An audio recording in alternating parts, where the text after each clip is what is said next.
우편함에 이런 게 이건 뭡니까? 친애하는 두 탕정님께 범인이 보냅니다. 한번 봅시다. 날 잡으려고 애쓰며 즐거운 시간 보내고 있길 바란다.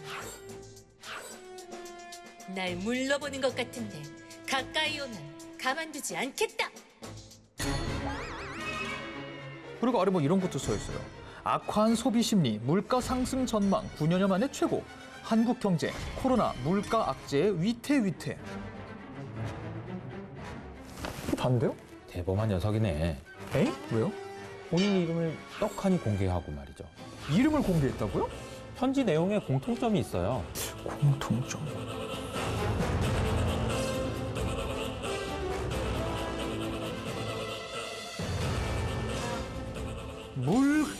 물가라는 말이 계속 있네요. 의도치 않게 중요한 단서를 남긴 거죠.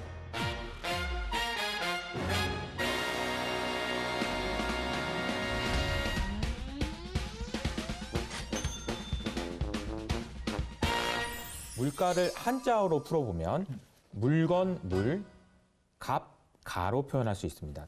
과자 2,000원, 치약 5,000원, 물건 하나하나의 값, 이거 아닌가요? 국탐정이 말한 거는 가격입니다.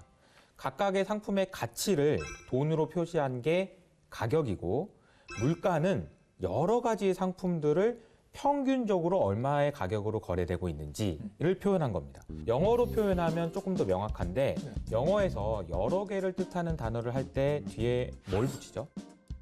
S나 ES를 붙이죠. 맞습니다. 프라이스는 가격이고, 프라이시스는 가격들, 물가를 의미합니다.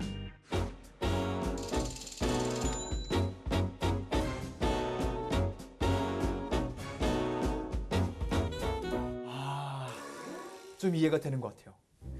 옛날 얘기 좀 해보자 말이죠. 라떼는 말입니다.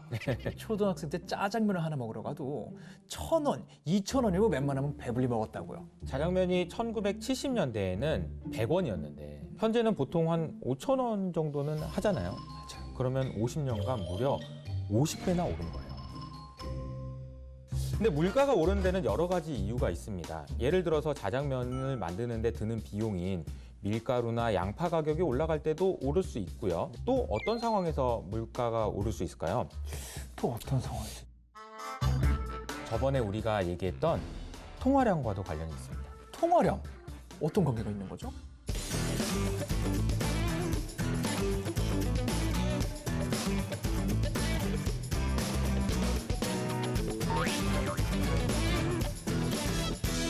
통화량은 제가 생각해보면 시중에 돌아다니는 돈의 양에 관한 얘기였잖아요. 시중에 돈이 너무 많아지기 때문에 물가가 올라가는 건가요? 맞아요. 나라 안에 돈이 지나치게 많아지면 물가가 오를 수 있습니다.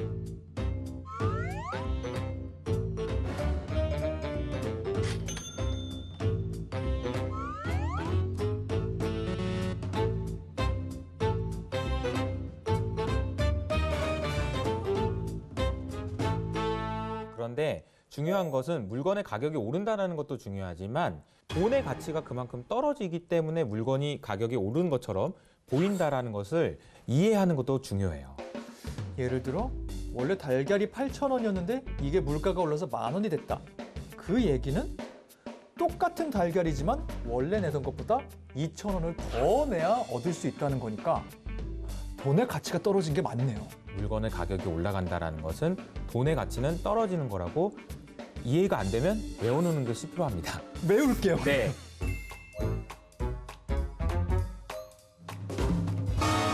돈의 가치가 떨어지고 물가가 지속적으로 오르는 걸 우리는 인플레이션이라고 얘기하는데 인플레이션의 어원이 뭔지 혹시 아시나요? 오늘도 조금 지식 자랑을 해보자면 라틴어 인플레라라는 단어가 있어요. 그게 부풀어 오르다, 팽창하다라는 뜻인데 거기서 오지 않았을까요?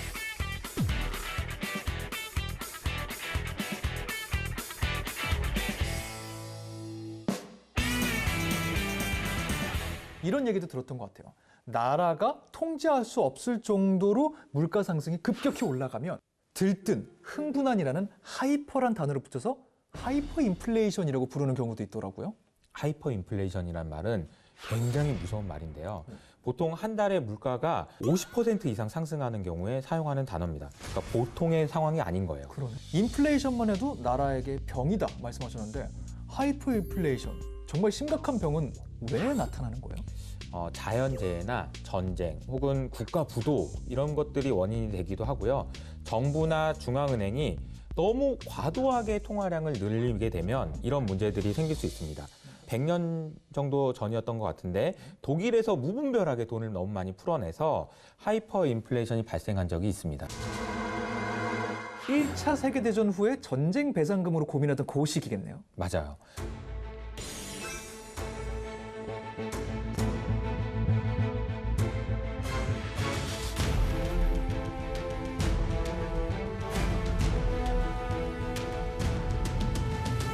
당시에 전쟁 배상금이 1320억 마르크였다고 해요. 그때 당시에 독일 사람들이 1년 동안 정말 열심히 일해도 내지 못하는, 돈을 갚을 수가 없었던 독일 정부 입장에서는 그만큼의 돈을 그냥 만들어내기로 마음을 먹었어요. 그런데 사고 팔 수 있는 물건의 양에 비해서 통화량이 너무 많이 늘어나다 보니 화폐의 가치는 떨어지게 되고 물건의 가격은 올라가게 되는데, 어떤 상황까지 벌어지게 되냐면 아이들이 지폐 뭉치를 가지고 블록처럼 쌓아서 놀기도 하고, 이게 너무 춥다 이러면 불을 지피는데 화폐를 사용하기도 했습니다. 땔감을 사용하는 것보다 훨씬 더 그게 저렴한 비용이 들었기 때문이죠. 무분별하게 돈을 발행하면은 그 정도로 대혼란이 올 수도 있다는 건데, 그거는 독일에만 있었던 건가요? 우리나라에도 그런 일이 있었나요? 땡전 한 푼 없다 이런 말 혹시 들어보신 적 있죠? 많이 들어봤죠. 그거는 돈이 없다는 거잖아요. 땡전 한 푼 없다. 동전 하나 없다. 근데 그게 물가 상승이랑은 무슨 관계가 있는 거예요?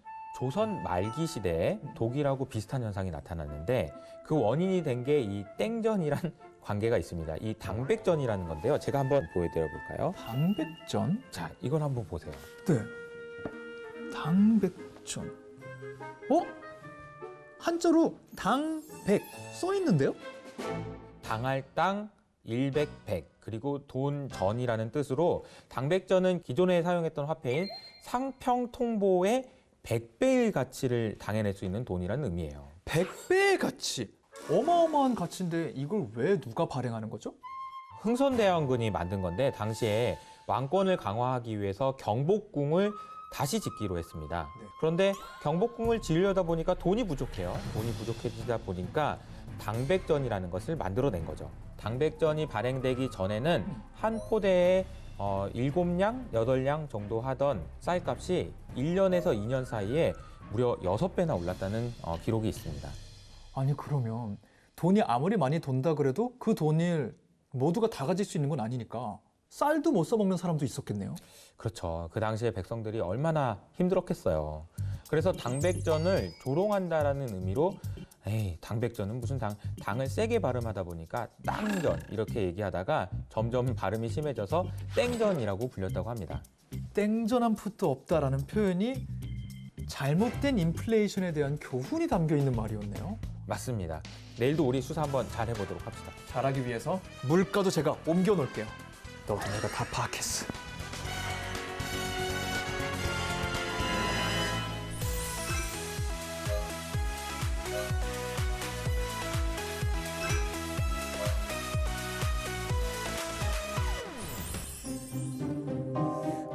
매일매일 올라가기도 하고 매일매일 내려가기도 한다. 예스. 비율이 바뀌지 않는다. 노. 아니 뭘 그렇게 혼자 중얼중얼 하는 거예요? 아니 우리 용의자 중 하나가 미국으로 도망가서 인터폴에 수사 요청을 해놨거든요. 이 용의자가 미국으로 가기 전에 거짓말 탐지기를 했다는 거예요. 그 결과 보고서를 받았는데 잘 알아듣기가 어렵네요. 어디 한번 줘보세요. 은행 전광판에 매일매일 오르기도 하고 다른 나라하고는 관련 있다고 하는 거는 또 예스, 비율이 바뀌지 않는다에는 노. 그럼 비율을 바꿀 수 있다는 건데 이거 환율이네요. 환율이요?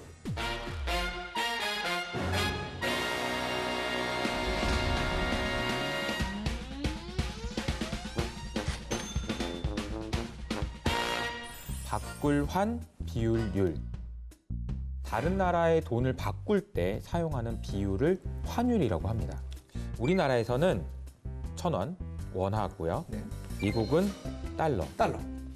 그리고 중국은 위안화. 이렇게 서로 다른 돈을 씁니다. 그런데 환율이라는 녀석이 지금 미국으로 도망갔잖아요. 네. 그러면 미국에서는 먹고 살고 하려면은 우리나라에서 쓰고 있는 이 1,000원짜리로는 안 될 겁니다. 이걸 분명히 달러로 바꿔야 될 거예요.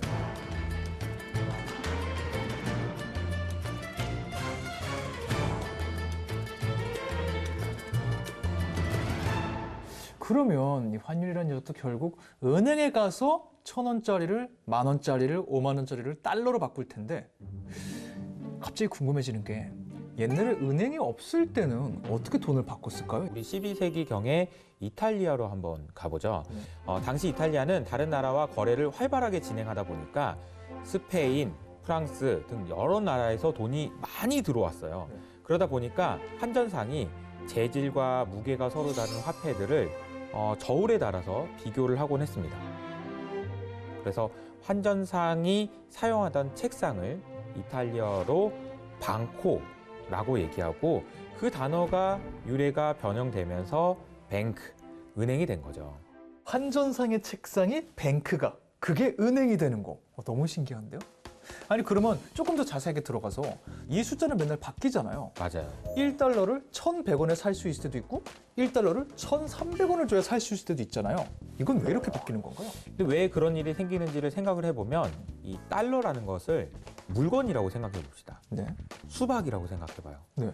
수박의 가격은 언제 오르죠? 수박을 사려는 사람이 많을 때. 그렇죠. 다들 먹고 싶어 하니까 비싸게 팔아도 팔리죠.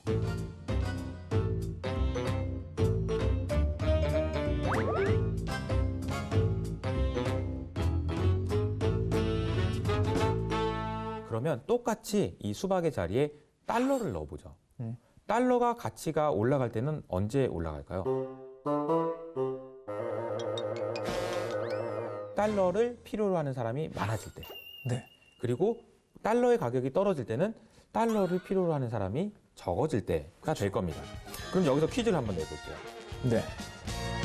미국으로 유학 가는 사람들이 만약에 줄어들면 환율은 어떻게 될까요?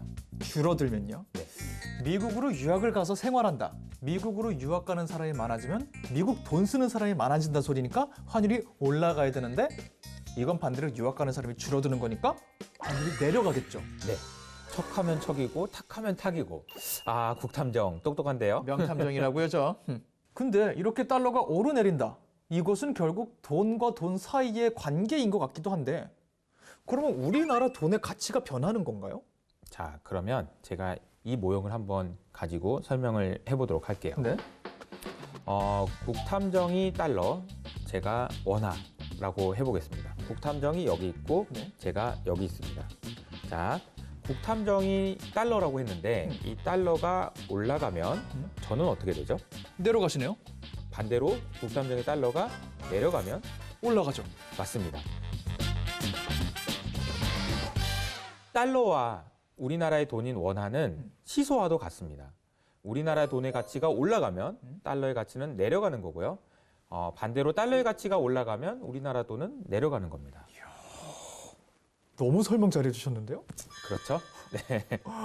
잘난 척 오늘 좀 하셔도 제가 가만히 있도록 하겠습니다. 근데 너무 서로 잘난 척 했더니 배가 고픈데 뭐 좀 시켜 먹을까요? 그러면 국탐정이 오늘 점심 때는 사무실에서 햄버거 먹었으니까 햄버거는 피하고 다른 걸로 먹읍시다. 햄버거 먹은 거 어떻게 하셨어요? 근데 쓰레기통도 다 비우고 환기도 다 시키고 그랬는데? 에이, 여기 봐요. 옷소매에 미세한 소스가 묻어 있잖아요. 오늘은 탐정님 관찰력에 제가 항복하도록 하겠습니다. 분발해야겠네요. 국탐정이 먹은 햄버거와 환율이 또 연관이 되어 있습니다. 제가 아는 부분이 있죠. 빅맥 지수 말씀하시는 거죠. 맞습니다. 1986년부터 영국 경제 잡지였던 이코노미스트에서 매년 2차례 빅맥의 가격을 비교해서 국가 간 환율 수준을 측정하는 거죠. 여기까지는 전 사실 알고 있었는데 이게 궁금해요. 왜 빅맥을 골랐을까요? 빅맥은 전 세계적으로 연간으로 13억 개나 팔린다고 해요. 어느 곳에서나 똑같은 크기의 햄버거가 팔리고 있는 거죠.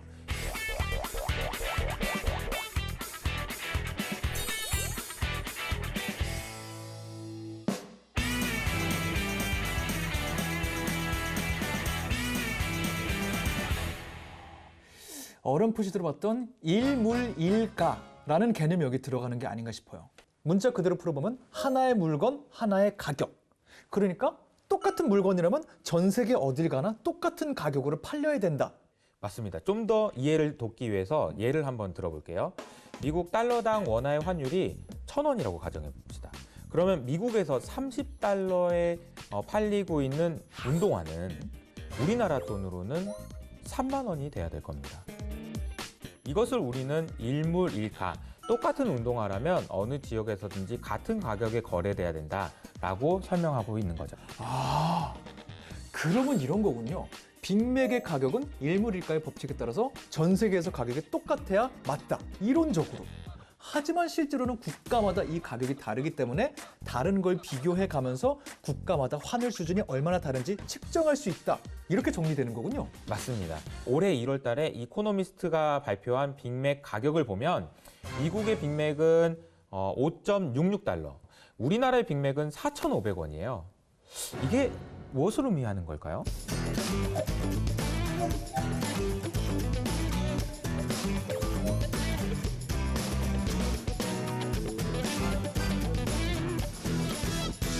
그런데 나라마다 세금도 다르고 다양한 영향을 받게 되기 때문에 빅맥 지수를 절대적으로 판단하기는 어렵습니다. 그렇지만 대신에 이 지수를 통해서 각 나라마다의 환율 수준을 이 정도구나 라는 정도로 판단할 수 있는 수단으로만 생각하면 좋을 것 같습니다. 어렴풋이 그냥 분위기 잡는 정도로는 볼 수 있겠네요. 맞습니다. 흥미로운 녀석이란 말이죠, 환율. 그래도 환율에 대해서 많이 알았으니까 이것도 옮겨놓도록 하죠.